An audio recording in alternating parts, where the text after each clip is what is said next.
he'd been rejected from a low-budget production of Spartacus.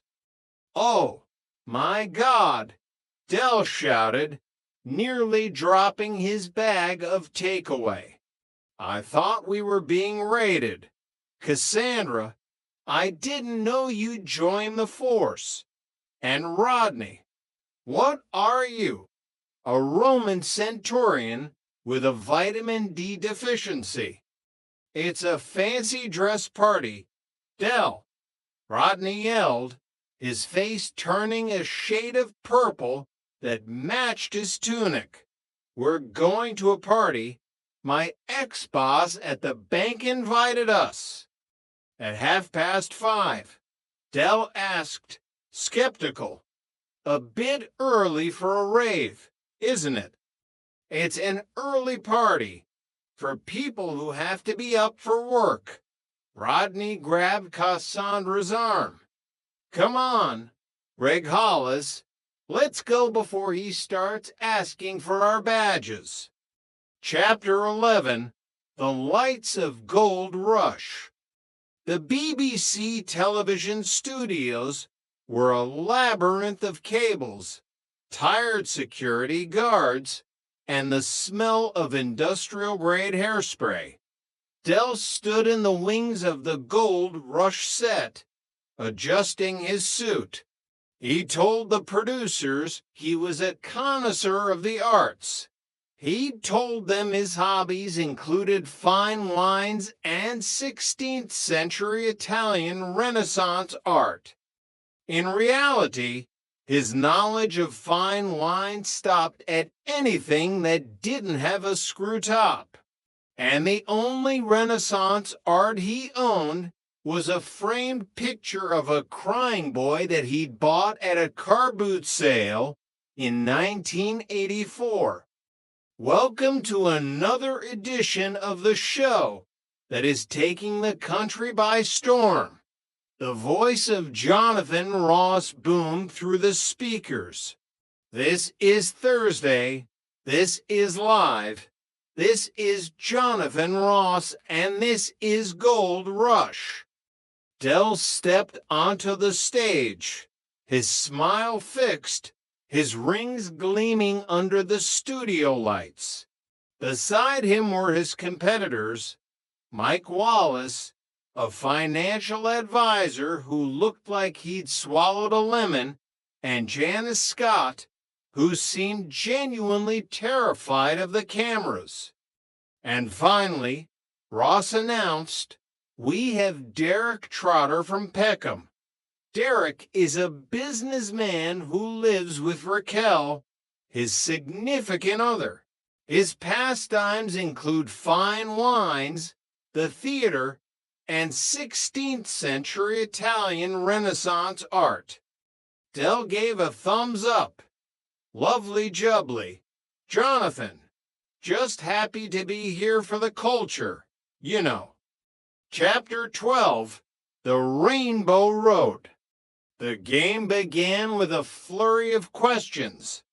Del's finger was poised over the buzzer like a predator waiting for a slow-moving gazelle. Whose famous diary recorded the plague and the Great Fire of London? Ross asked. Del hit the buzzer. Mrs. Dale's. The studio went silent. Ross blinked. "Nice try, Del, but I'm afraid that's not right. You're frozen now." Eventually, through a series of fluke errors by his opponents, Del found himself as the first challenger on the Rainbow Road. He stood in the center of the stage, a 1-pound coin clutched in his hand, his guaranteed prize. "Whatever else happens, that's yours," Ross said. "Just make sure it ain't Irish, eh?" Del quipped, winking at the camera. He breezed through the early rounds. He knew Kilimanjaro was in Africa mostly because he'd once tried to sell a crate of T-shirts with the mountain printed on the wrong side. He survived a challenge from Janice. The money climbed. 10,000, 25,000. And then the green question. In which state was President Kennedy born? Dell hesitated. He remembered the news footage. He remembered the tragedy. Well, when he was assassinated in 1963, he was in a terrible state. He died. I need the name of the state. Dell, Ross urged. Texas, Florida, or California? Dell sweated. He used his shot in the dark. Florida, he shouted. No, Ross sighed. It was Texas. But you played your shot, so you're still in the game for the penalty question. Chapter 13, The Ravel Debacle. The penalty question was worth 50,000 pounds. If Dell got it right, he'd move to the final gold question for 100,000. Which classical guitarist wrote the opera The Child and the Enchantment? Was it Ravel, Segovia, or Rodrigo? Those brains stalled. Classical music. He was a man of the people. He liked the theme from Z Cars and anything by Tom Jones. He needed his SOS. He needed his brother. My brother, Rodney, Dell said, he's a graduate to GCEs. He knows his classics. Back in the flat, the phone rang.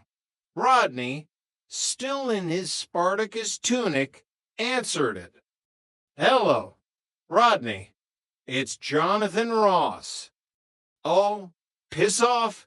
Mickey, you're getting on my tits now. Rodney yelled. Rodney, it's not Mickey. It's the BBC. Your brother is on 50 grand. Realization hit Rodney like a bucket of cold water.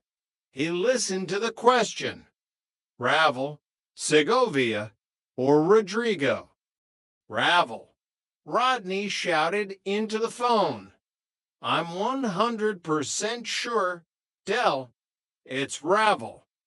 Dell, back in the studio, looked at the camera with the confidence of a man who had just been handed the keys to the Bank of England.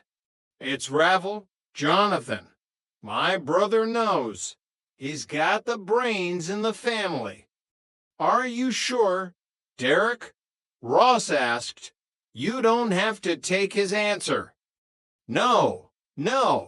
Rodney's spot on. Ravel. The buzzer sounded a long, agonizing drone of failure. Derek, Ross said, his voice filled with genuine pity. That was the wrong answer. It was Segovia. Dell's face fell. The 100,000 pounds vanished into the ether. What? But Rodney said he's got to GCEs. Chapter 14, The Return of the Conqueror Not. The journey back to Peckham was long and silent. Dell walked through the door of the flat to find Rodney and Cassandra waiting, still dressed as a gladiator and a policewoman. What happened? Rodney asked, his voice small. What happened? Dell exploded. What happened is that you're a dipstick, Rodney. That's what happened. Everyone knows that Ravel makes shoes. It was a trick question, and you fell for it. Shoes? Rodney stammered. Ravel wrote Bolero. I don't care if he wrote the Bible. He makes shoes in the Peckham High Street. You lost us 50 grand. The argument raged until the phone rang again. It was the